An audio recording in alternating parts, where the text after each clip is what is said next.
Pleased to hear from the Home Secretary that you're making progress with our neighbouring countries in Europe in stopping this. So will she commit to deporting those illegal migrants here who are damaging the interests of the British electorate? Millions of girls raped, foreign criminals walking free, a government turning a blind eye. These aren't the plot points of a political thriller. They're the accusations levelled by Rupert Lowe in Parliament. Before we move on, I'd like to ask you a small favour. If you appreciate this content, please take a second to like this video and subscribe to the channel. Over 98% of you watch the videos without subscribing. It costs you nothing, but it makes a huge difference to us. So, did you click the subscribe button? Great! Thank you so much. Now back to the video. Because if we're to solve this problem, we have to remove the incentive to come to Britain. The questions I'm asking are uncovering quite how much the cost of, the Secretary probably knows that's only a third of the issue. The boat crossings have increased. Will she consider detaining securely those people who do arrive here? Is to get to the truth and get justice. But the language, please think about who hears our words. But is there truth behind these shocking claims? We'll dive into the facts, figures, and fallout from Lowe's controversial speech. Prepare to have your assumptions challenged and your understanding of British politics shaken to its core. Rupert Lowe's speech in Parliament wasn't just another political statement. It was a moment that sent shockwaves through the British political establishment, forcing uncomfortable truths into the spotlight. Illegal migrants who are here, and I had a case in my constituency, Great Yarmouth, only this week, where one alias Amulata was convicted of drug dealing. Wives, sisters, mothers, cousins, if they knew and said nothing, these individuals are just as guilty as the rapists themselves. I feel disgusted by what the Honourable Gentleman has just said. His claims about grooming gangs and foreign criminals walking free have long been whispered about in certain circles, but never before had they been articulated so bluntly on the floor of the Commons.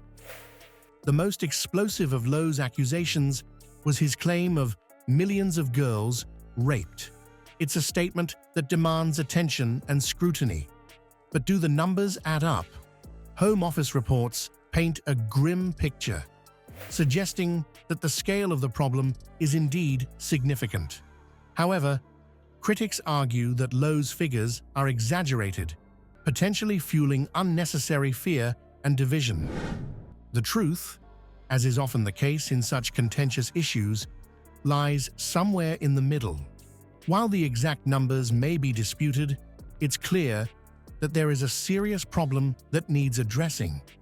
The question is, how big is it? And why has it been allowed to persist? The British people want answers, so I'm going to ask questions of the Labour Party, and several of them. Will the government commit to urgently deporting all guilty foreign nationals involved, including family members who were aware of the crimes? So will she commit to deporting those illegal migrants here who are damaging the interests of the British electorate? Lowe's accusation that the government has been turning a blind eye to these issues isn't new, but his speech has thrust it into the spotlight like never before. It's a claim that strikes at the heart of public trust in institutions. If true, it suggests a systemic failure of governance that goes beyond party lines. A long period of time is around the lack of proper enforcement and the lack of a proper system to ensure that. Can you imagine if you're a victim or survivor? Listening to that is to get to the truth and get justice. But the language, please think about who hears our words. But why would any government ignore such a serious issue? Critics of Lowe's stance argue that fear of being labelled racist or culturally insensitive has led to a paralysis in tackling crimes predominantly associated with certain communities. Others suggest that the problem has been downplayed to avoid social unrest. The reaction to Lowe's speech has been as divided as the issues it addresses. Some have praised him for having the courage to speak out about a problem they feel has been ignored for too long. Others have accused him of inflammatory rhetoric, arguing that his words could incite hatred against minority communities. What's clear is that Lowe's speech has exposed a deep wound in British society that can no longer be ignored. The debate it has sparked goes beyond party politics, touching on fundamental questions about British identity, multiculturalism, and the role of law enforcement in a diverse society. But if Lowe is right about the problem, what about his proposed solutions? That's where the controversy intensifies. His calls for mass deportations and visa suspensions have been met with fierce criticism from human rights groups and legal experts.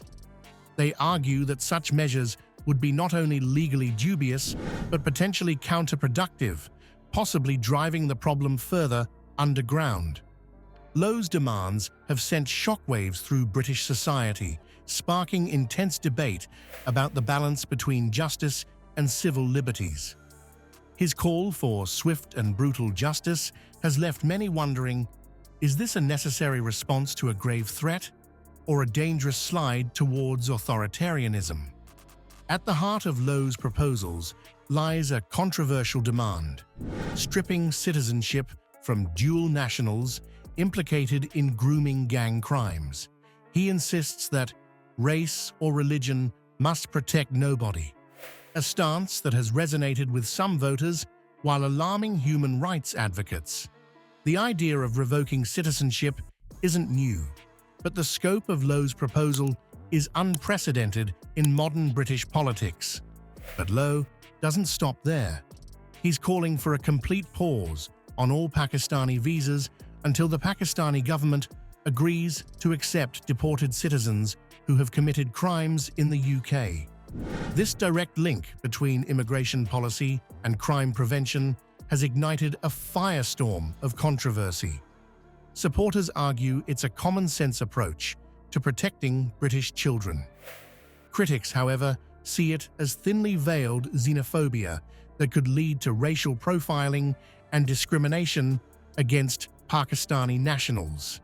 Perhaps most contentious is Lowe's demand for mass deportations, including family members of offenders who were aware but silent. Legal experts have sounded the alarm, warning that such measures could violate international law and amount to collective punishment.